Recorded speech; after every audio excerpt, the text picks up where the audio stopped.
Amtrak CEO blames a freight train operator for its latest deadly accident. An engineer and conductor were killed in the crash in South Carolina yesterday. 116 others were hurt. The Amtrak Silver Star, going from New York to Miami, was carrying nearly 150 people when it rammed into a freight train. Kris Van Cleave is in West Columbia, South Carolina, near the crash. Kris, good morning.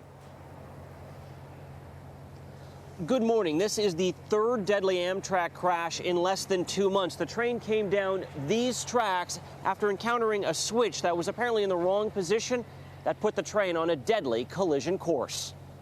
Drone footage after the collision shows the damage. Derailed passenger cars lay next to a mangled freight engine.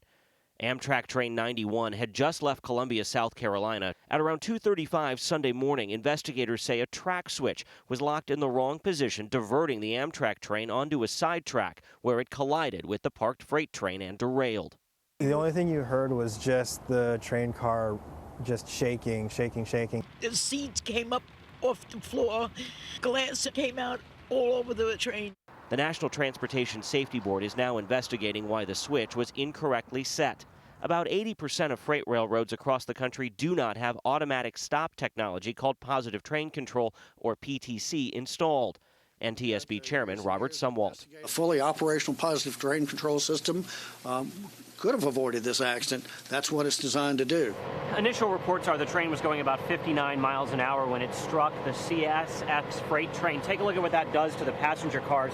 They are off the tracks. Investigators are now moving car by car inside there as they are trying to piece together what happened here. Clearly, it was a violent collision.